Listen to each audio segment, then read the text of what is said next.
Your Excellencies, ladies and gentlemen, dear friends, a good morning to you all. It is my pleasure to welcome you to the International Peace Institute and to this year's Women, Peace and Leadership Symposium, organized in partnership with the Permanent Mission of Ireland to the UN and the Sasakawa Peace Foundation, and also organized in collaboration with the permanent missions of Japan, Mexico, Slovenia, and Switzerland.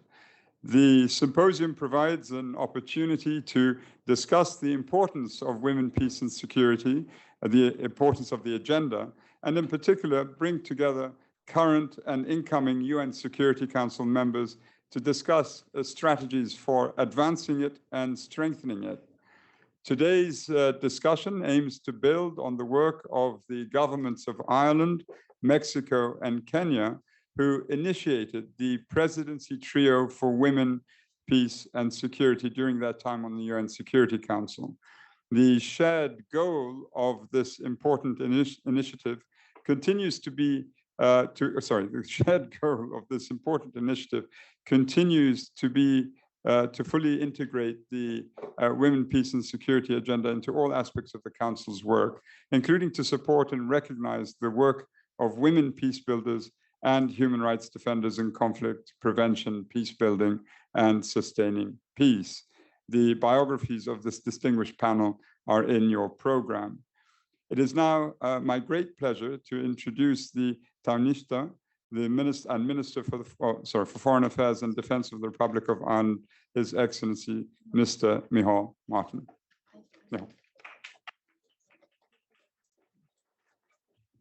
Thank you very much indeed, Zaid, and it's a particular pleasure to be back in New York, and particularly to be at this symposium on women, peace and security, an issue which is a top priority for Ireland. In Ireland, we have witnessed firsthand the transformative and indeed essential impact that women have had on the Northern Ireland peace process, both in negotiating the political settlement 25 years ago and continuing the work of peace building and reconciliation up to the present day. This experience was forefront in our minds when we came to take our seat on the Security Council in 2021.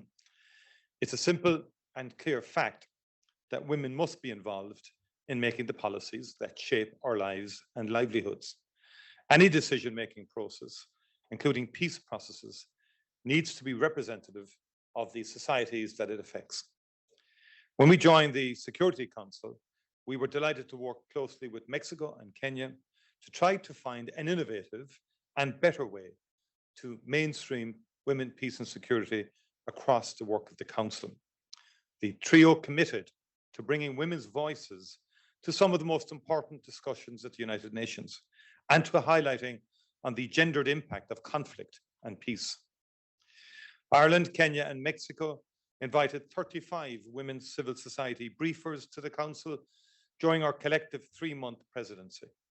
Their voices were crucial in getting a deeper understanding of the conflicts that we were discussing at the Council and helped inform the decisions we were making.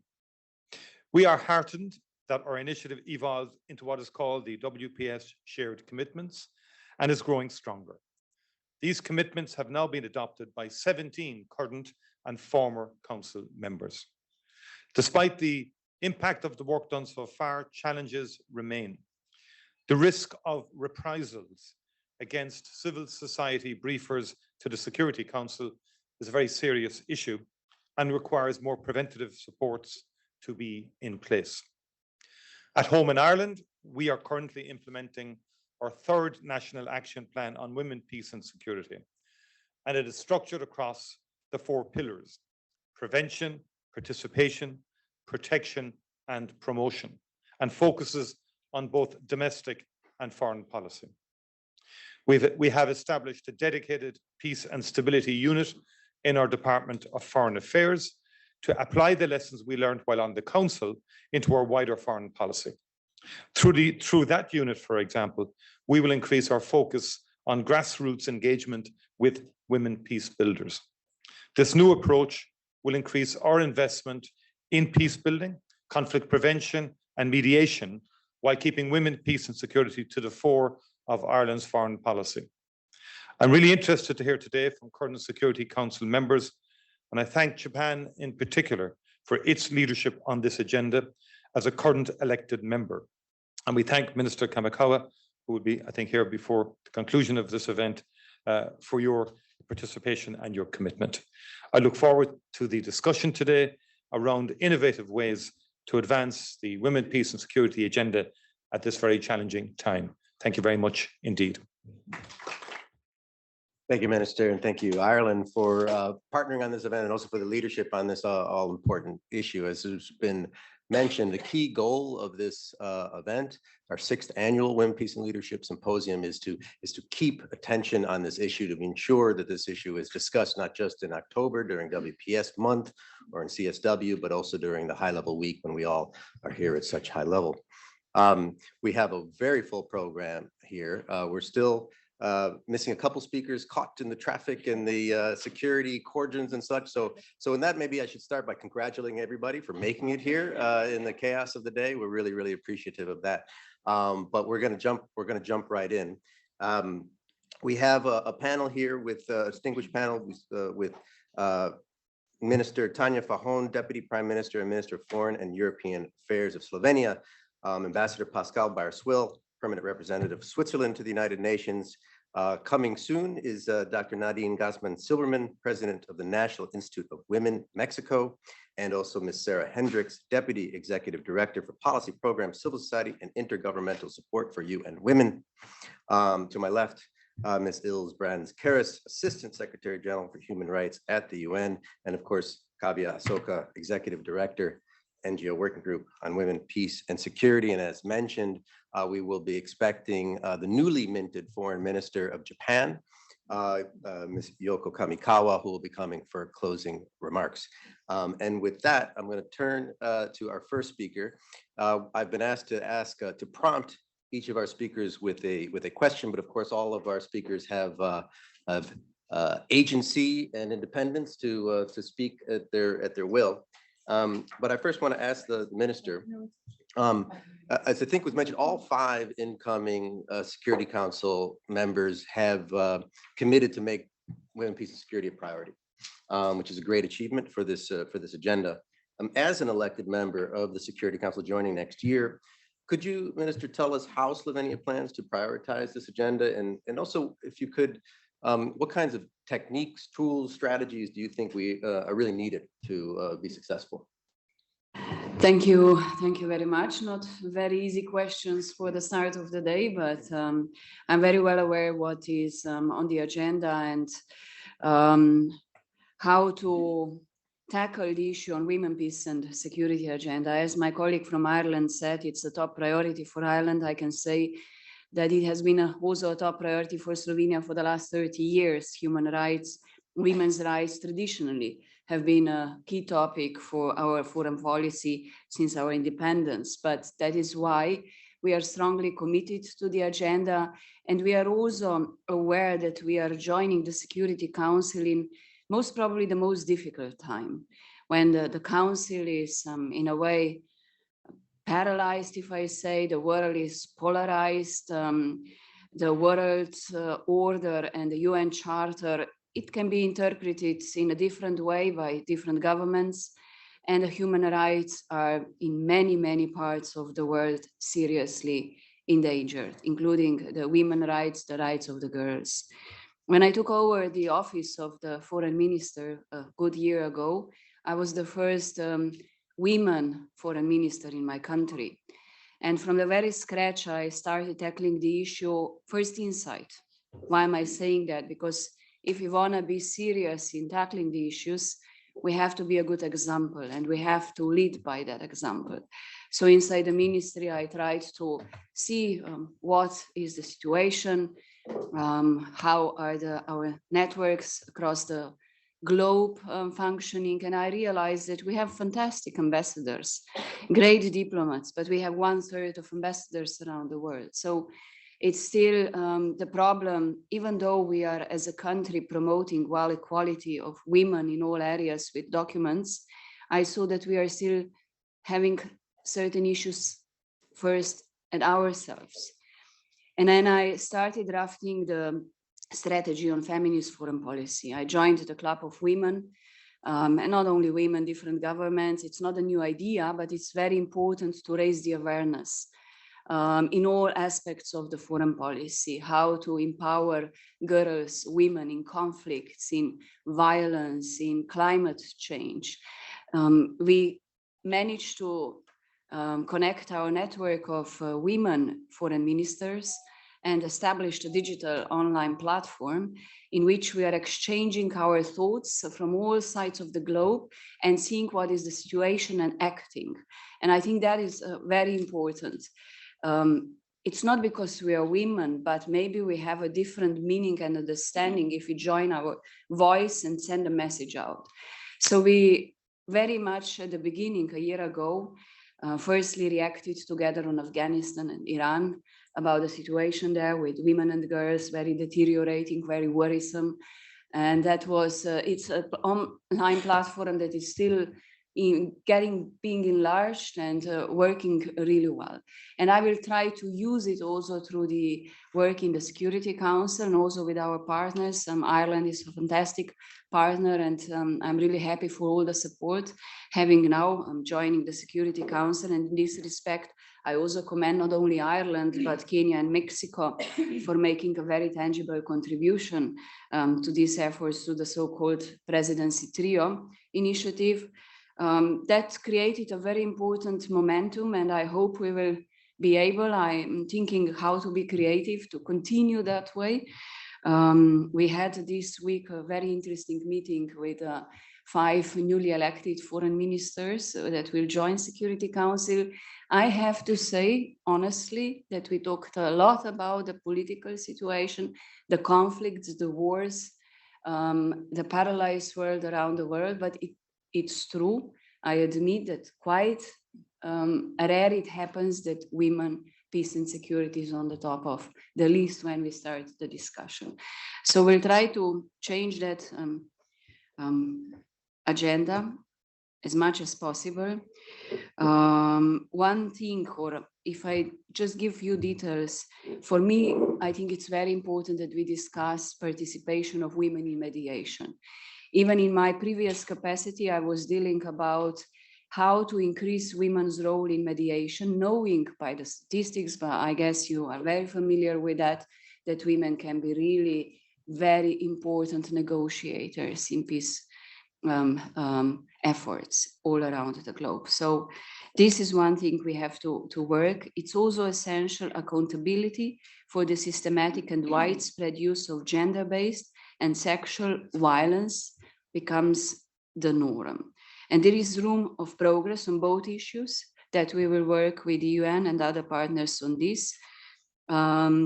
So we should also recognize the implementation of in its implementation in other multilateral and regional fora, most importantly in our national endeavors. And I would like to share some of the examples. In a recent year, we have seen numerous initiatives to integrate the gender perspective into work of UN and other international organizations. Good progress has been made in specific security issues, such as small arms and light weapons and nuclear energy. And International Gender Championship Network is a good example of groups generating not only support to integration of gender perspective, but also positive practices on participation of women. So several other similar networks exist, and we should use their good practices in advancing the goals of the Women, Peace, Security agenda. Slovenia is also very supportive on the Global Women Leaders' Voice initiative for the gender alternation policy for the presidency of the General Assembly. I don't know if you listened yesterday, our president, it's also the first female president of my country, but she was speaking about how to improve the leadership of the General Assembly. It's not something we should neglect. If you look at the history, in the history of General Assembly, we had 74 male presidents and only 4 women presidents. This is incredible, 4. So that tells us a lot what an example we are. And I think the initiative as such that the countries would, in rotation put forward also some female colleagues, I strongly support. So in cooperation with Norway, Slovenia hosted also a regional conference on women, peace, security in March, offering a platform for exchange of good practices on implementation of the agenda with representatives from southern, eastern part of Europe and of course, Ukraine. So to improve the skills of personnel on international missions operations, Slovenia established a Peace Operation Training Center in 2019, and which regularly conducts dedicated trainings on gender equality and gender mainstreaming. And as I mentioned before, feminist foreign policy is part of our foreign strategy. Diplomacy is an instrument for negotiation, mediation, and conflict resolution, so strengthening the participation of women at all levels of national diplomacies is extremely important to the implementation of women, peace, security agenda. So we are very proud of our strong results in this area since 2000. I told you that the number of diplomatic representations headed by women grew, and it's growing now since I'm trying to do this effort. With rare exceptions, women ambassadors have already taken up the most demanding and hardship posts in our diplomacy. Recently, our lady ambassador, very active, took place in Ukraine, not an easy post, and in Moscow. Achieving lasting peace is only possible if women and girls are part of the process. That is what I strongly believe. And we are, of course, open to the ideas. That's why I'm looking forward to today's discussion, to see from or to hear from real experts what better we can do as politicians in the heavy task that lies ahead, also as a newly elected member of the Security Council. Thank you. Thank you, Minister. Excellent. You began with an acknowledgement of the difficulty of the context, but then you actually demonstrated how even within that difficult context, there is room for progress and action. In that difficult context, you've launched a feminist foreign policy. Yesterday, we were at an event around global solidarity, and it was mentioned that ambition is contagious, and the trio has really brought momentum to this, and I think that's something that we all need to remember, and you gave us examples of how that's the case. So thank you to Slovenia for their leadership. Speaking of different context, our next speaker is on the Security Council at the moment. Switzerland is currently a member, and so we have a couple important meetings today, so we're really grateful for you to be here, Ambassador. Switzerland has indeed played an active role in implementing women, peace, and security, in particular as co-chair of the informal expert group on women, peace, and security. And so the sort of prompt that we had for you is if you could tell us a little bit more about how your role on the expert group, your chairmanship of it, has helped to advance the shared commitments, and also any lessons that you've learned from your time on the council. Thank you. Thank you very much, Excellencies, dear colleagues. First of all, thank you, IPI, for being a partner also on that file. And let me start also by paying tribute to our predecessors in the council who showed a lot of leadership, and we are trying to humbly follow up on what you have been doing, and also saying that we are looking forward to having new partners. My country was not a very progressive country when it comes to women's rights. It took us a long time to get the right to vote for women. But, and maybe this is one of the reasons, we have been a pioneer from the very beginning when it comes to women, peace, and security. We were one of the first countries having a national action plan. We are working on the 5th one currently in the 170 representations around the world. We have 25 projects implemented, and we are involved in several peace processes where we are working on women, peace, and security. And currently have the honor of being the co-chair of the informal expert group together with the Emirates, and looking forward to having a new partner next year. We don't know yet who that is. So let me maybe take a step back on the historical context of 1325 to say why this resolution and what is special about the resolution, then say what is particularly innovative And that brings me then also to the shared commitments, and then look forward what we can do, what we have been doing so far. So maybe 5 points which were particular in 2000 with regard to that resolution. I think it's the first and probably the strongest resolution which has been brought in by civil society. After the Beijing conferences, that was really a strong civil society movement making that resolution possible in 2000. And that brings me to a second thing. It's probably the best known all around the world.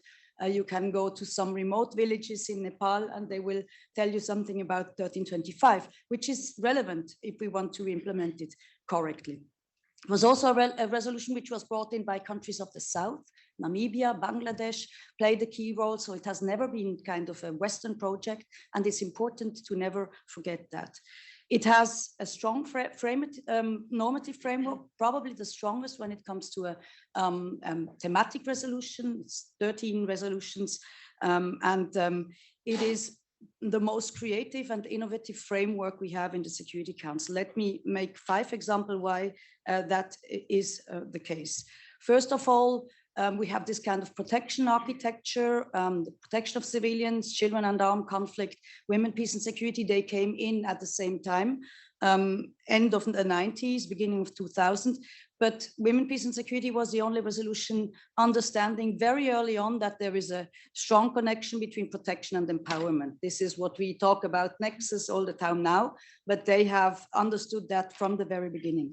And it was also a resolution where they understood that the national and the multilateral level have to work together with the National Action Plan. It was the first resolution which brought that in. We copied that for terrorism, and we are currently speaking about prevention needing also national strategies. There was a resolution on 1325, I think it's 1889, with an indicator system. Never seen that before in a resolution where you would measure the progress. It has never been done, but still there also innovation. And then there was created this group which we are co-chairing, which is kind of a systematic accompaniment of that resolution. Something we do on country situation on the PBC, something we have been doing on sanctions, but it has never been done on other resolutions and not on geographic situations. And last but not least, last year, this trio came in and the commitments. And this was kind of, we have this vertical thing from the national action plans to the international level. And the women, peace and security commitments are kind of a vertical alliance to make that implementation stronger. So now I said a lot of positive things. Let me say a big but. The women, peace and security commitments remain a tool. Kind of a technical tool which needs leadership. It can never replace political will on the council. If we want to really implement that resolution, we really need much more political will. This alliance can play an important role, but we still need more of that. So let me say how that what that means and how we are currently working.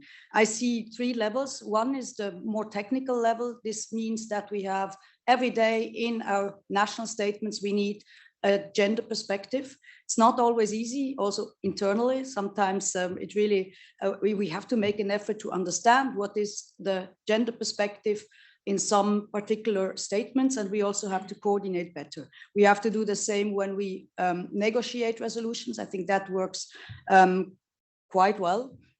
And we also have to do the stakeouts to bring that gender perspective systematically into the council. And we also have to be careful because we do make those statements where we say the meaningful participation of women, and they can become empty words. And we also have the tendency to put women and children in the same sentences, and that is sometimes not helpful. And we always also talk about protection and often forget the empowerment aspect. So we have to become better on the daily work in the council and also in coordination with our partners, and also reaching out beyond that. It's what I call holding the line. And it's actually not an easy task nowadays. We have new concepts like fraternity, which come up and which are not gender neutral. Then we have the second level, and this is the co-chair, the working group, which has a systematic approach, for example, to mandate renewals. So we have meetings every 4 to 6 weeks and trying to look at the situation where the mandate renewal is coming up. We listen to civil society. We have a lot of exchange with civil society on that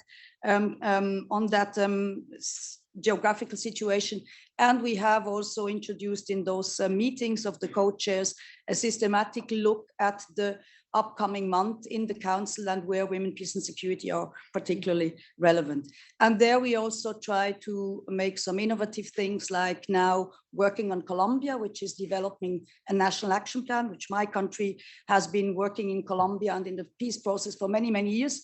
So trying to push the council to go on a visit and to really have that gender lens. We also try to have some particular moments with the 5 female ambassadors, producing kind of a roadmap on female leadership in the council. And we are looking forward that we will also have some new female leaders coming into the council.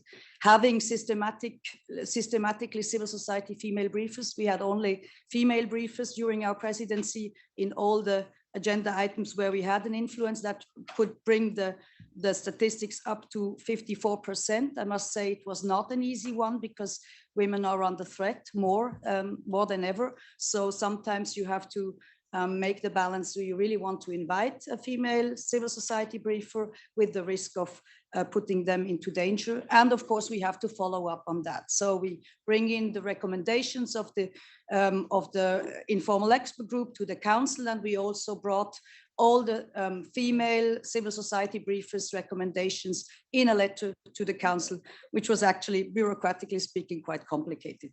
So we have to link that technical level to more political aspects. For example, also we worked a lot on CEDAW 10 years ago when they developed General Recommendation 30. So we want to follow up on that.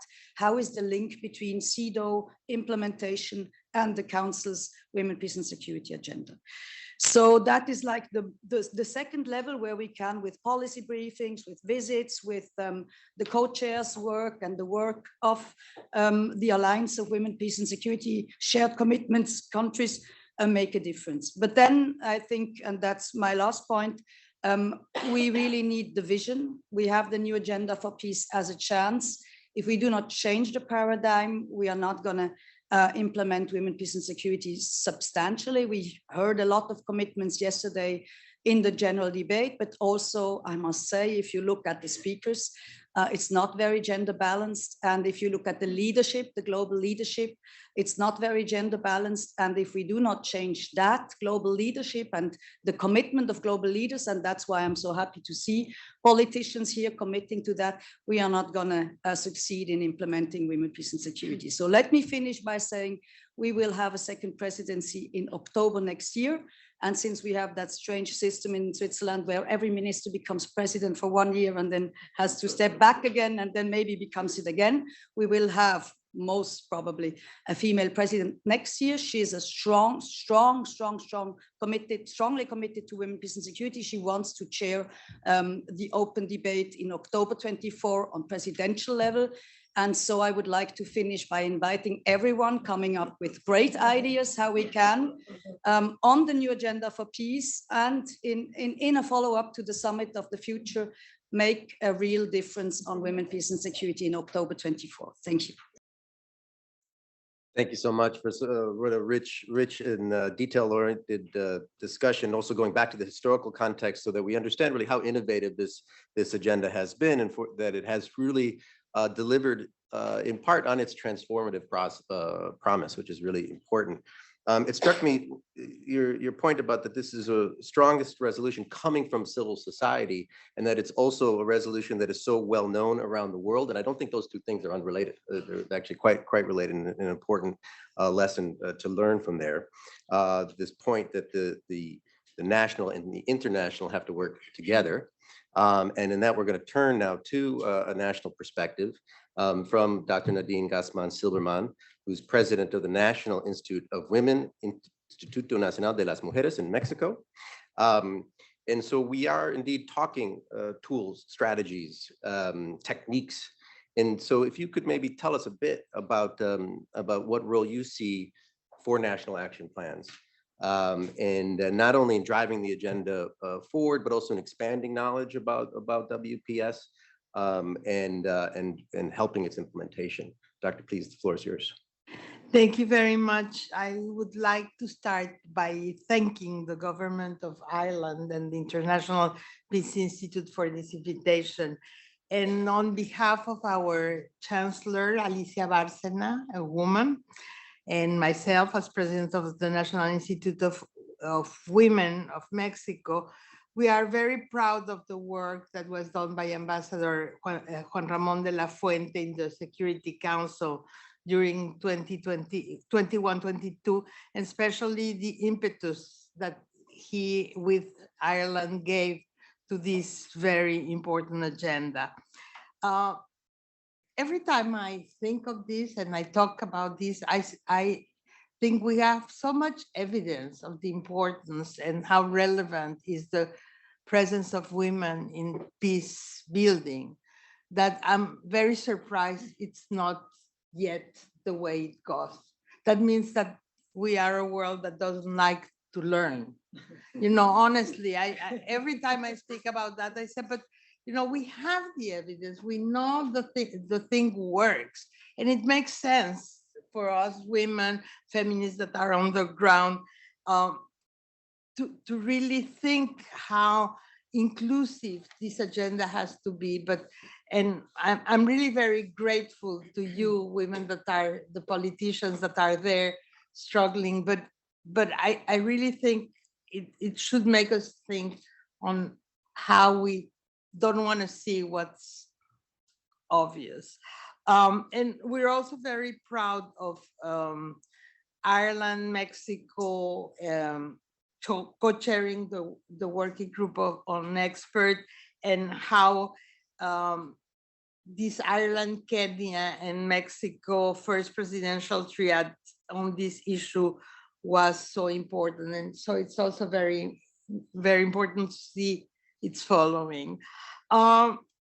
We, as you asked me, we also think action plans, national action plans have been done traditionally for the role of the countries in the international arena. And we think that's extremely important.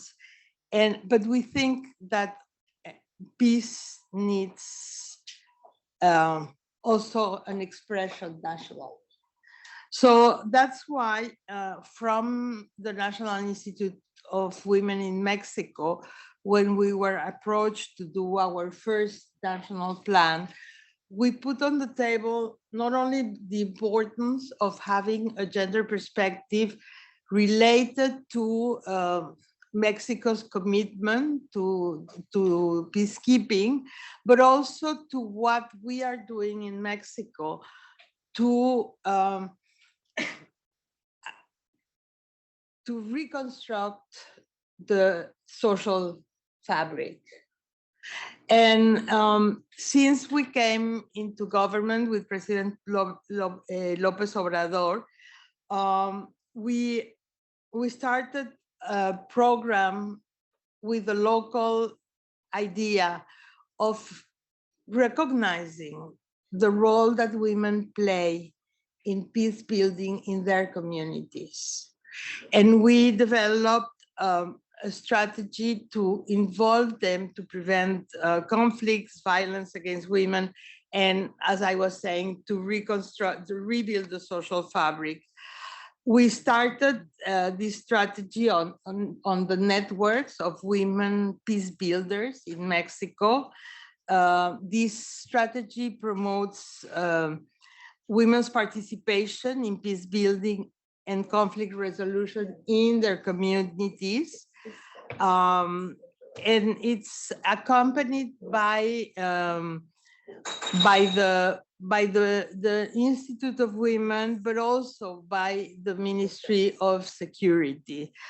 It has been a very interesting process that has resulted in the self-recognition of their rights and at the same time, these women that are community women that are in dialogue with their authorities, the local authorities, and they're recognized as a network of women that build peace, are able to detect the problems in the community, talk to the authorities, propose solutions, and promote solidarity and community work. So we're rebuilding the social fabric from the women's perspective. We have now more than 900 networks where around 20,000 women are participating in practically all the country. And we are really, we were very happy that this strategy was included in our national plan, because we thought it was very important to understand that internally there is rebuilding the social fabric. That is what in reality building peace is about. We have challenges. There are challenges to maintain, to continue spreading these networks, and to maintain the dialogue with the national security institution. In another area, during 2021 and 2022, the government of Mexico, through the United Nations Healthy Initiative Fund, implemented a project to assess the barriers that women face in the armed forces to participate in UN peace operations. These national efforts are reinforced through a regional initiative. And in June this year, based on our feminist foreign policy, we're also very proud of that, Mexico created the Ibero-American Network of Women Mediators, which will promote women peace and security agenda in the region and the participation of the Ibero-American women in international, regional, and peace building processes. And in this way, we were the last region to have a network of women mediators, and we are working on that. So that's an opportunity to articulate the training of women operating at the community level and complement the global coverage of regional mediators network. We think that these skills of mediation, which are going to be used for the international conflicts, are tools that are also very important for our 1,000 networks. So we hope we get this current of peace building. I cannot be more agree with you more. I think we need to ensure that the gender perspective is integrated in everything that the Security Council does, that we need to really have it as a cross-cutting matter, so it has the possibility and the impact we know it has. And we will continue as Mexico working with formal and informal mechanisms involved in the women, peace and security agenda, so we can create a collaborative synergies to accelerate the implementation of the agenda. So I hope that this gives count both of what we're doing internationally, but also how concerned and working on really ensuring that women are recognized and can have the space to build from their communities peace, and not only to prevent violence. Thank you. Thank you, fantastic. You began with this exasperation, so we have so much evidence for this, the importance of women for the success of peace building, and yet and yet we have pushback. And it's not just, we talked about the need to connect the national to the international, but it's also very crucially the community, connecting up the community. And I think that connects up with the ambassador's comment that this civil society component is at the core, at the origin of this agenda, and also crucial for building peace. So thank you so much. So yes, this is an evidence-based agenda, and yet we're in the face of evidence. There's resistance, there's pushback. So I wanted to actually discuss this with our colleague from UN Women. There is this pushback, and there's concern that there's a risk of the agenda being there's room for progress, but there's concern that the agenda could be weakened in this current context. And so maybe you could tell us a bit about how UN Women navigates these difficult waters at the moment, and can advance the implementation of this agenda during this difficult time. Thank you so much to be part of this conversation, a critical one, of course, here at UNGA, but also to engage in an open dialogue of candor around some of the concerns and challenges that are being faced. Our executive director from UN Women would have loved to have joined us all today. And in just 6 days from now, she will be speaking to the Security Council on Afghanistan. And a month later for the annual open debate on women, peace, and security. And when she does, that will be 9 times in just 2 years where UN Women has been summoned to speak to the Security Council. Last year, for a few statistical points, there was a record number of council meetings on this agenda, mainly because of innovative initiatives like the one that is being highlighted today. In the last 2 years, we had 118 different women from civil society speaking to the Security Council, compared to just 25 between the years 2003 and 2015. And prior to that, there were 0 women from civil society who ever spoke to the Security Council about their priorities.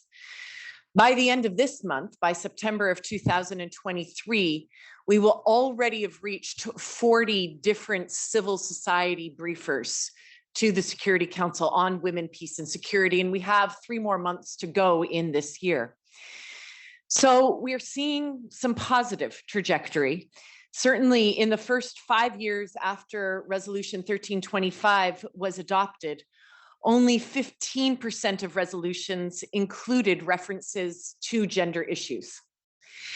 And after women from civil society started participating in country-specific meetings, and the informal expert group actually began and accelerated its work, the number of Security Council decisions, including women, peace, and security language, actually grew from 51% just back in 2015 to about an average of 67% over the last 5 years.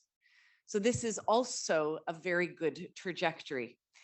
And as a reminder, these past 5 years have been years of extreme division in the Security Council.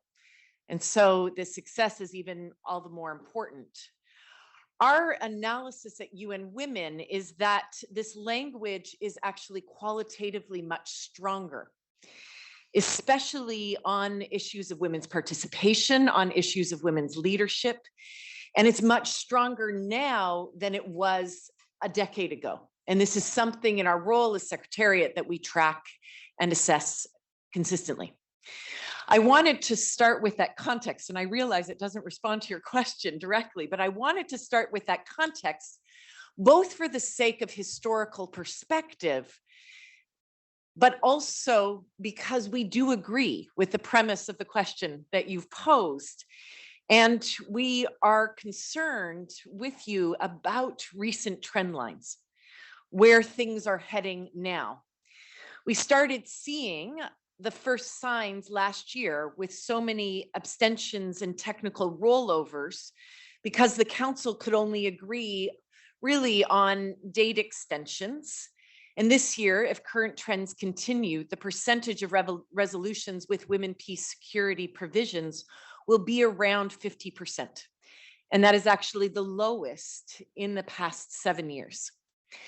So the question that needs to be asked, I think, in this dialogue today is what can be done given this scenario. UN Women works on women, peace, and security. We do so in more than 70 countries around the world. And we coordinate most of the global initiatives on this agenda. In our work with the Security Council, we also serve as the secretariat of the informal expert group. And we also work with many council members on their different requests for support. And so across all of these efforts to support the women, peace, and security agenda, you can expect from UN Women 3 main messages and 3 main areas of ways that we offer our support to the tremendous work that council members undertake. The first is that in these very important initiatives that raise the visibility of the agenda, we need to ensure that these do not come at the expense of the nitty-gritty work and the time and bandwidth that's needed for that nitty-gritty work of fighting in every negotiation and of being alert, particularly on country situations across the agenda on women, peace, and security. This is down to the sanctions committees that are very often sidestepping questions of women's rights violations altogether. Instead, we believe these initiatives should be amplifying the power of unity right across many council members to push for specific provisions on women, peace, and security in country-specific situations. We also believe that it's important to follow up on decisions previously agreed on. For us, this is much more important than in chasing a new thematic resolution on women, peace, and security, or in just running up the numbers of meetings or resolutions. Maybe that's my sign to complete, but I do have 2 final points. The second one is, even at its most divided,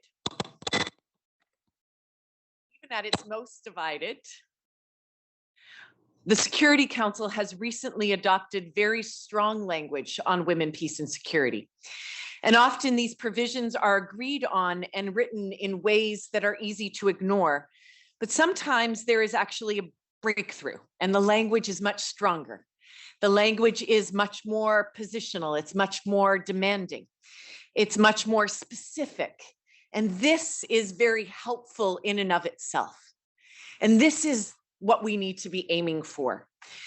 We try to recommend this as the secretariat of the informal expert group. And it is a reminder that this language may be blocked at times, but it is always important to try.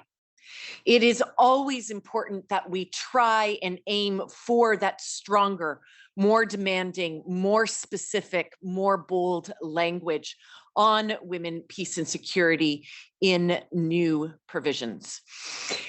And 3, please note that you can always count on UN Women to fight for the space for independent civil society to the Security Council. UN Women has been working these past many months with OHCHR on what else we can do to enhance the protection of women human rights defenders who may be the target of reprisals. We have given ourselves a lot of homework in that regard, but this is a priority for the UN. And I know my OHCHR colleague and friend will elaborate certainly on that. And I look forward to the discussion and thank you for inviting us. Thank you so much. Excellent. Thank you so much. We are running a little bit behind schedule, so I'm going to jump right in here. And it seems the security scramblers across the street are getting active. So we need to be not careful what we have to say, but we have to be aware of time. So this is a good segue to the protection issue. IPI has been doing work on protection and participation. We heard there's more civil society briefers than ever, and yet those civil society briefers are all too often at risk of reprisals. Ilse Brands-Karas, Assistant Secretary General for Human Rights at the United Nations. Could you tell us a bit about how your office is handling this issue? Thank you. Thank you so much, Adam, and thanks to dear Zaid and IPI and all co-sponsors for this very important discussion. I am conscious of the time, so I'll condense a little bit what I had intended to say, because we certainly want civil society to speak as well. But some of that was mentioned. I was going to start also with the context that we have to remember, as everyone was saying, the gender equality part of it, and addressing the whole innovative way by remembering that it's a normative framework we have. It's the resolution itself, but also all the actions, all the UN actions that we have, of course, the charter to begin with. That's why we're here. We also have the covenants, the 2 covenants, and of course, CEDAW that was mentioned, the Beijing Declaration and Action Plan 2030 agenda, all of that going into with the Security Council resolution. So certainly the basis is there, and always remembering that the normative basis needs to be there. Progress has been done.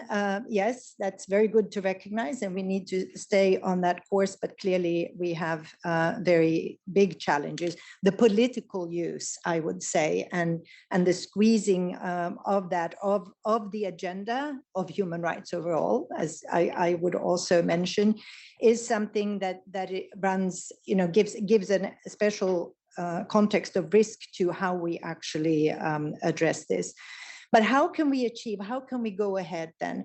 The particular question, of course, concerns, I have a big responsibility, but I'm also privileged to be the designated cross-UN senior official responsible for reprisal, for coordinating with the other parts of the UN on reprisals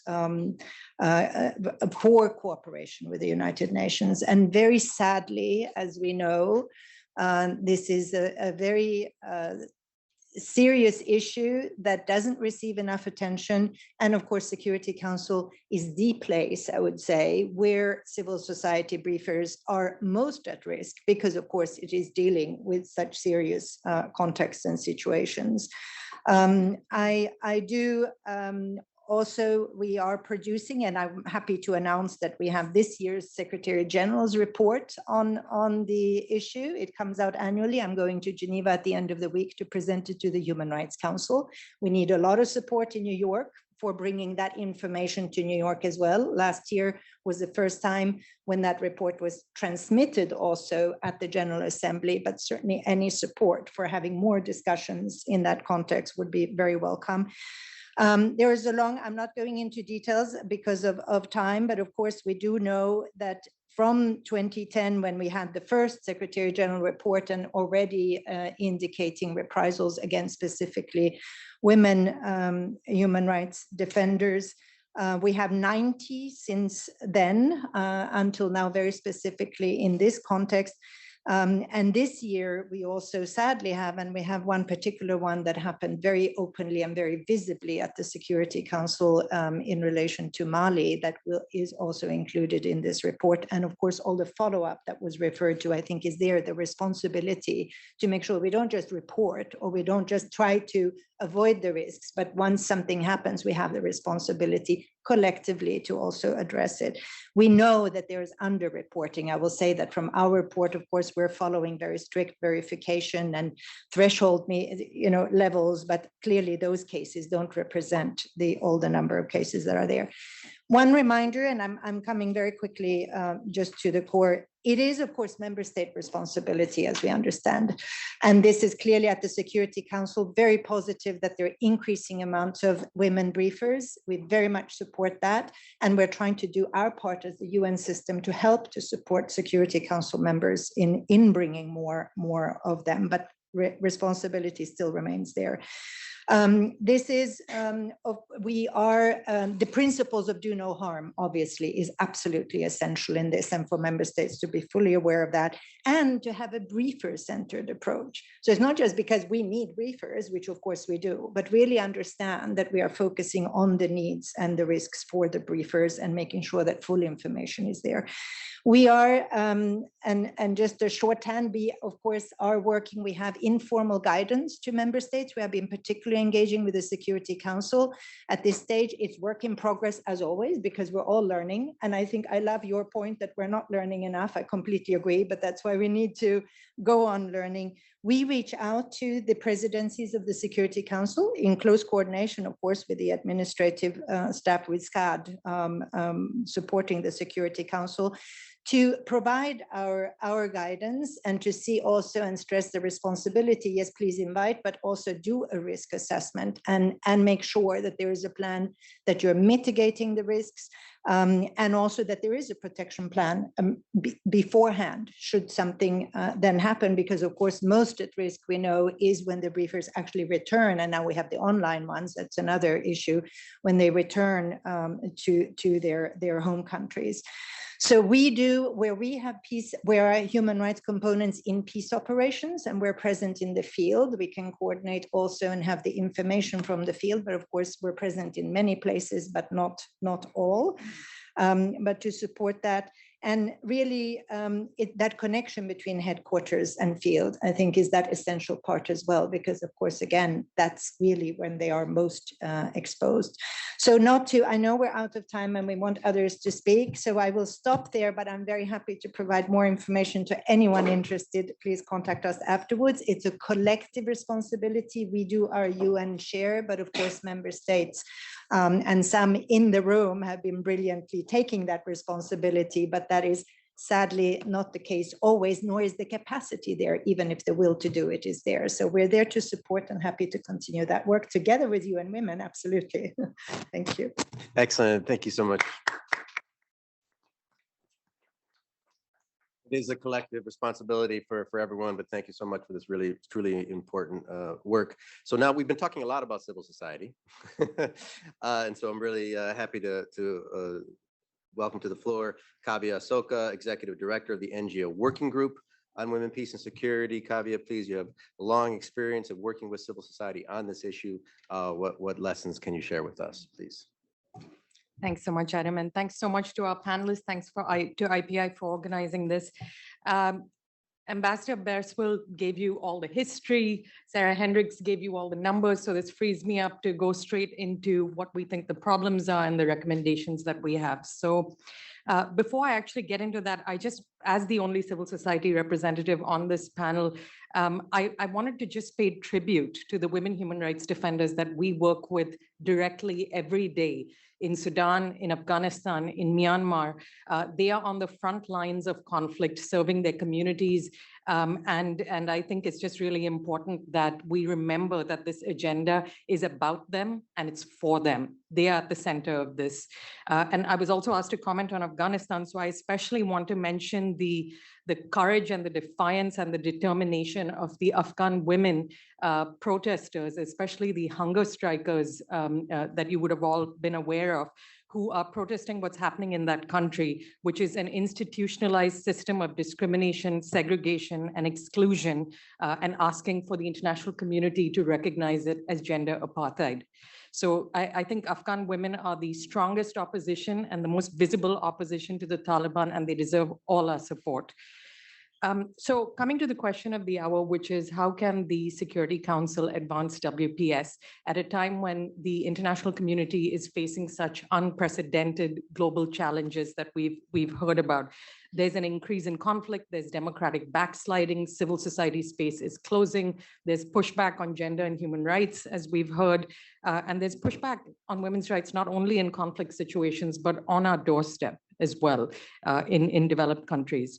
So these issues all deeply affect how effective the Security Council can be on WPS issues. And it also requires, I think, a point that I want to reinforce that was made by several of the panelists.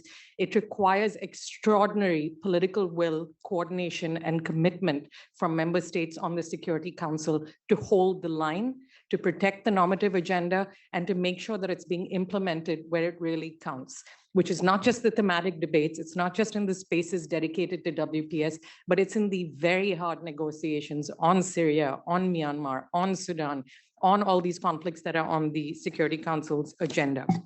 So What can Security Council members do about this? The WPS commitments were, of course, a very creative way to circumvent some of the difficult dynamics on the Security Council to advance these issues. But I want to reinforce a point that was made by UN Women, which is that they do not replace the WPS obligations. And I think we need to remind ourselves of that. We have 10 WPS resolutions, which are more expansive than any other thematic agenda on the Security Council that spell out a variety of obligations for member states. And I think we need to defend them. We need to see them implemented, and we need to see them implemented in country situations. So this is where your political capital as member states is desperately needed. Coming to three specific issues. One, which is women's participation, which is the backbone of this agenda and the Women, Peace and Security Agenda and Resolution 1325.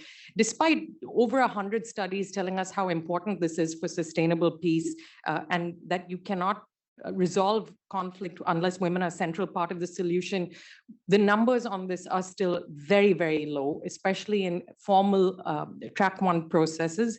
And I think we need to start talking about women's participation really as a right, and we've stopped doing that. So I think that we need to start talking about women's participation and the fact that we're not meeting the standard that the WPS resolutions have set out as a violation of the UN Charter. It's a violation of the equality and non-discrimination provisions of the Charter and international law, and states need to hold themselves accountable. So this is not optional, it's an obligation. And how can we do that? What are the specific areas in which we can do that? Firstly, we need member states and the UN to insist on women's participation, call out peace processes that fail to include women, and invest resources in political capital in actually getting them to the table. Secondly, we think it's very important that the UN leads by example and makes women's participation a standard requirement in all peace processes it supports. And I use that word very deliberately, supports rather than leads, because the UN is fond of saying that it only leads 5 peace processes, but it's actually involved in some capacity in at least 34 peace processes around the world. And we want the UN as the representative of the international community to really be leading by example and putting women's participation first. For member states that want to show ambition, they should actually go beyond calling for 30% quotas, which is the critical minority quota, and call for 50%. After all, that's what equal means. And while women's participation in all aspects of peace and security should be supported, track one high-level processes is where it's glaringly lacking. And so I think that's where our energies need to be. Again, I just want to end this by saying, we're talking about women's participation in an abstract way, but this is a very live issue in the conflicts that are on the Council's agenda. So if there is another meeting of special envoys on Afghanistan this fall, we have to have Afghan women at the table. If it is a UN-convened meeting, it is not legitimate unless Afghan women are there. Similarly, we should be looking through the lens of WPS at all these conflicts. Sudanese women need to be involved in de-escalation and ceasefire efforts. Ukrainian women need to be involved in any regional, national, broader political discussions about what happens next in Ukraine. And this applies across the board. 2 final points, one just around reprisals, which I hope we can get into if we have time with the Q&A. There's 2 points that we as civil society think are really important. The first is, it's of course a very positive development that both the UN and member states have committed to a zero tolerance approach to reprisals. But we need to be very careful that protection does not compromise participation. Again, participation, women's meaningful participation, is the backbone of this agenda. And the purpose of a reprisal is to silence a human rights defender. If we keep human rights defenders out, even on the grounds of protection, we are essentially doing the same thing. And so we are calling on member states as well as the UN system and OHCHR in particular to mobilize resources, political capital, support to enable women to participate, not to keep them out of the discussion. And then finally, just a quick word on Afghanistan, because it is the most serious women's rights crisis in the world. The Taliban's attack and assault on women's rights, it's been condemned by the SG, by the High Commissioner, by the head of UN Women, by international experts as gender apartheid. We've called for investigating the Taliban for gender persecution, which is a crime against humanity. But the international community, I think, has really failed to stand with Afghan women beyond these words of condemnation. And Afghan human rights defenders are extremely concerned that the international community is moving towards more engagement and more normalization of relations with the Taliban, rather than holding it accountable for its grave abuses of women's rights, as well as human rights writ large. Unlike the international community, which has excused its inaction by calling this a dilemma, how do we address the humanitarian crisis while upholding human rights? Afghan women have actually been crystal clear about what their priority is. And a recent survey by UN Women actually across 22 provinces in the country says that they want the international community's support to focus on women's rights over economic development, over humanitarian assistance. And almost all the women surveyed said there should be no recognition of the Taliban under any circumstances, and that engagement needs to be principled and contingent on improvements on human rights. So I want to just end by really urging you all in this room, countries with feminist foreign policies, members of the WPS shared commitments, incoming members of the Security Council, to really heed the messages of women's civil society, not only on Afghanistan, but on all these different conflicts. And we hope really that you will be very aware that given that this is the biggest crisis, if the international community is not able to defend women's rights in Afghanistan, your credibility to do so in other conflicts is severely eroded. The rights of Afghan women are not negotiable. No women's up. Thank you. Fantastic. Thank you. Such an important message and a reminder that we need to listen to civil society voices, not least those in such vulnerable situations. And our goal to protect should not limit participation, but rather enable participation. So extremely important messages there for everyone. I'm going to change around the order a little bit. We have a couple of scheduled interventions from the floor, but due to time, we are grateful that we have the Minister Foreign Minister of Japan here, Yoko Kamikawa, who's just recently appointed one week ago. She's gotten off to a quick start. She's already chaired a G7 meeting. She was previously Minister of Justice. She spoke at this forum last year. And so we're really grateful to welcome you back, Minister. Please, floor is yours. Welcome to the podium. Sir, thank you. Good morning, distinguished panelists and friends in this room. I'd like to congratulate the International Peace Institute, the permanent mission of Ireland to the United Nations, and the Sasakawa Peace Foundation for co-hosting the symposium on innovations in implementing the WPS agenda. I participated as a panelist in the Women, Peace and Leadership Symposium just last year, September, this place, together with many friends. Inspired by this experience, in cooperation with the US Department of State and others who are here today, I established a parliamentary league on WPS to promote the WPS agenda in Japan. Understanding that it was a concept hardly known among Japanese people, I started to promote this agenda intensively and quickly with my fellow Diet members. Only initiatives include a series of dialogues with countries that have advanced initiatives on WPS. Since then, as a member of the Diet, I have been making proposals to the government while learning about advanced practices in other countries.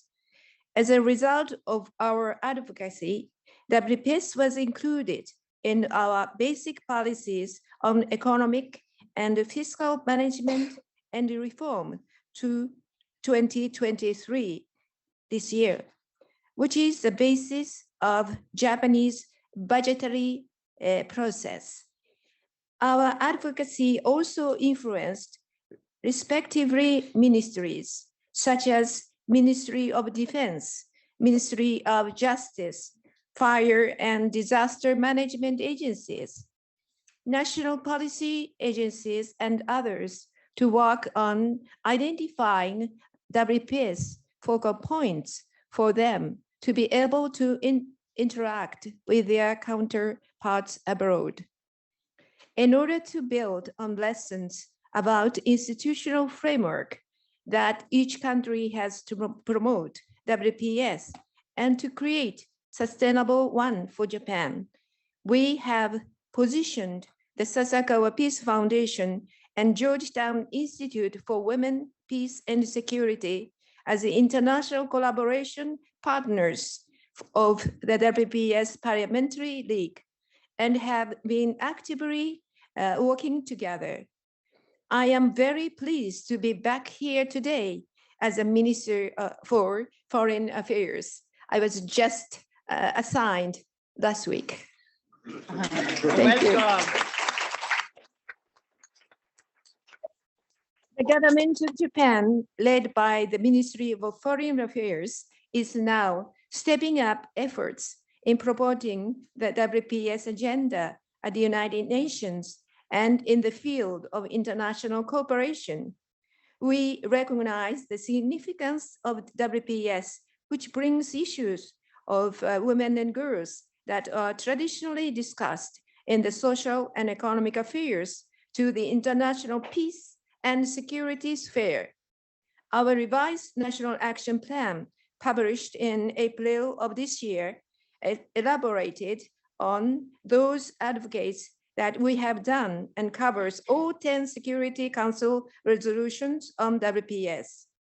It refers not only to promoting the protection of women and girls in conflict areas, including against gender-based violence and participation of women in peace building, but also to increasing women's leadership role in natural and man-made disaster prevention and mitigation efforts and decision-making. It further refers to promoting efforts to change the attitude and behavior of men and boys and to promoting initiatives that contribute to the WPS agenda in Japan. In light of the increasing number of natural disasters in many parts of the world, I believe it is extremely important to incorporate the WPS agenda in the areas of disaster response, disaster prevention, and mitigation.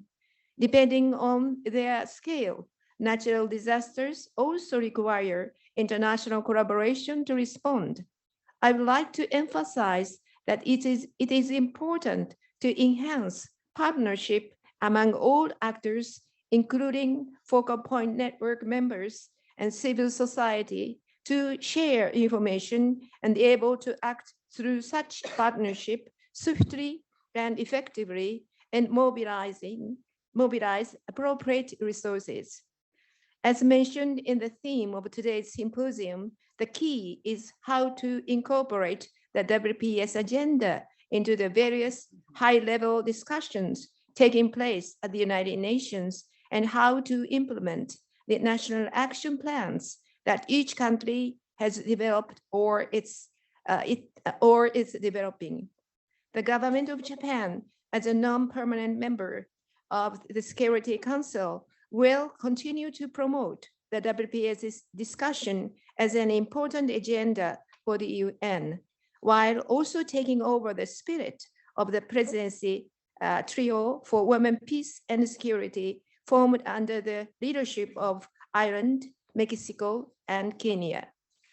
I further believe that countries need to work even harder to promote the domestic WPS agenda, especially in collaboration with civil society. From my experience as a Diet member, I believe that establishing a parliamentary league and working on creating a nationwide structure for WPS are useful strategies. I regret that I was not able to participate from the beginning of the symposium, but I am glad that today's symposium was a great success as a Minister of Foreign Affairs of Japan. I would also like to continue my efforts to promote the WPS agenda together with you. Thank you very much. Thank you. I know a lot of people have other meetings. We do have 2 more interventions from the floor, but I know we still got a fair amount of people here, so we want to take 2 more remarks before we go. This was just a wonderful example of the kind of impact that we get when we bring civil society and national governments together, and so we want to keep the momentum going.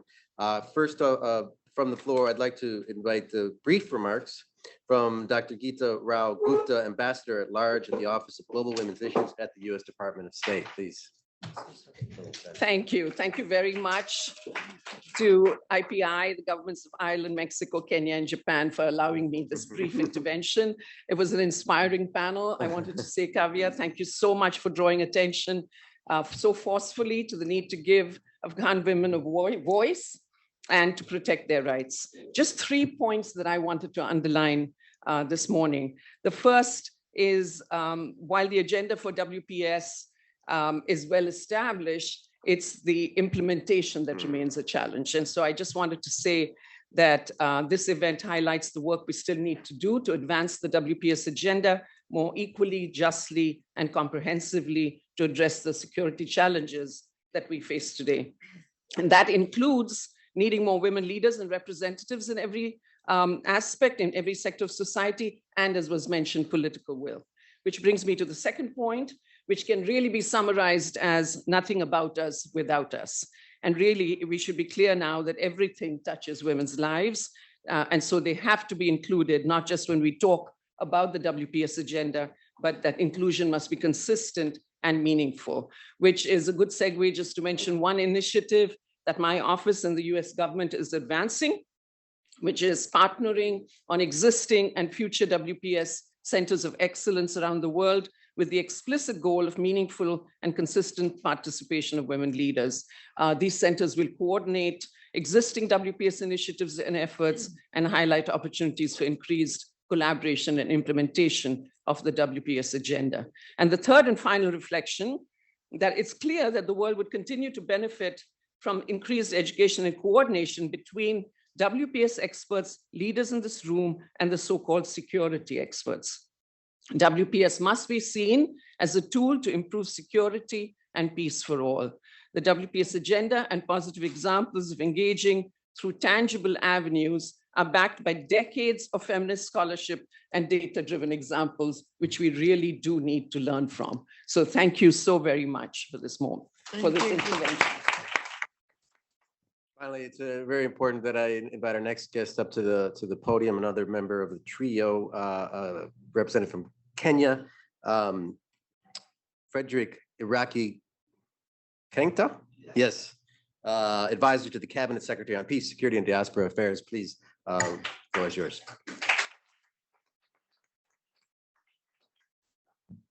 Good morning, everybody. Personally, I'm very happy to be here as the advisor to the minister. I'm personally trained on gender mainstreaming, so I'm very excited to hear the comments from the colleagues in the panel. Thank you so much. But today, allow me to just read the comments from my minister. Distinguished delegates, esteemed colleagues, and friends of the Women, Peace and Security Agenda, I take this opportunity to thank His Excellency Michael Martin, Deputy Prime Minister and Minister of Foreign Affairs of Ireland, as well as the International Peace Institute and the Sasakawa Peace Foundation for convening this very important symposium. I also thank all the speakers for their valuable insights and perspectives that will indeed inform our engagements on the WPS agenda beyond the UN Security Council. Margaret Thatcher once said, if you want something done, ask a woman. The pivotal importance of the Women, Peace and Security Agenda must therefore be acknowledged by our global community. Divisions within the UN Security Council have sometimes, however, presented roadblocks to the full realization of this agenda. Despite these challenges, it is essential to persist in our efforts that seek common ground and collaborative pathways by emphasizing the universal benefits of placing women at the center of peace and security endeavors. It is for this very reason that Ireland, Kenya, and Mexico joined forces to form a presidency trio for women, peace, and security. This innovative cross-regional initiative aims to advance the implementation of the WPS agenda and to help close the persistent gap between rhetoric and reality that has hampered the realization of its full potential, especially on the ground. We are glad that this initiative is a legacy that has been taken up by other members of the Security Council, including those subsequently elected non-permanent members. Where the UN Security Council plays a significant role, opportunities thrive for member states to champion the women, peace, and security agenda within our multilateral organizations. Be it regional organizations like the African Union, which has a robust WPS program, or specialized agencies such as UN Women, each offers a unique platform to innovate, share best practices, and magnify the collective impact. The shared commitments serve as a beacon in our journey, exemplifying how international consensus can be built around critical issues. With the aim to advance the women, peace, and security agenda, these commitments offer lessons in collaboration, shared vision, and sustainable action. It is paramount, however, to continuously review and rejuvenate this tool, ensuring it remains dynamic, relevant, and effective in an ever-evolving global landscape. The implementation of the shared commitments and member state leadership must be rooted in genuine partnership within civil society. Civil society organizations bring grassroots knowledge, insights, and unrivaled dedication to the table. Ensuring that their voices guide our efforts not only lends authenticity to our actions, but also ensures that our strategies are grounded in the lived experiences of those most affected. Kenya, like many nations, especially those represented here, recognizes the transformative potential of the women, peace, and security agenda. We have witnessed firsthand the power of women as peacemakers, community builders, and agents of change. Kenya has prioritized gender mainstreaming in security policies, invested in capacity building for women in conflict resolution, and fostered partnerships with civil society to ensure a holistic approach. Our national action plan reflects our commitment to the national, regional, and global equality of women and their safety and security. Kenya also places great value on the work of women peace builders, including amplifying their voices and bolstering their contributions in conflict prevention and peacemaking, both in Kenya and in our immediate region. Distinguished guests, it is crucial now more than ever that the principles and goals of this agenda remain at the forefront of the Security Council's deliberations and actions.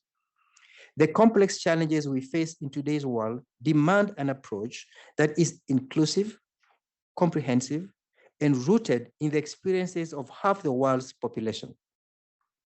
To the current members of the Security Council who are championing this cause, I applaud their leadership and they're serving as a beacon.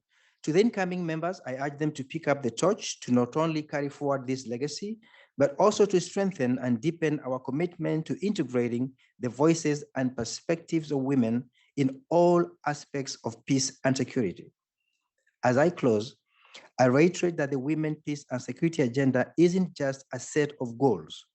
It is a vision for a world where peace is built on the principles of equity and inclusivity.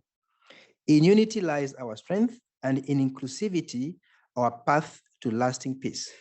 Let us then recommit to this vision, tapping into the collective strength of member states, multilateral institutions, and civil society. I thank you very much.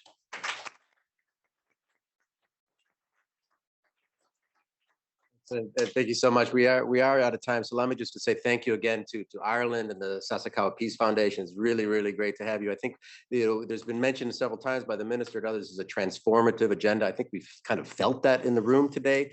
It's rights-based, evidence-based, people-focused, both in the field and here at the Security Council, but implementation is key, and follow-up. So one of the key goals of this event is to keep the attention on the agenda during the high-level week, but we will continue to do this. Our team, the WPS team here sitting in the front row, Phoebe Donnelly and Evan Papworth, have a lot of great programming scheduled for October.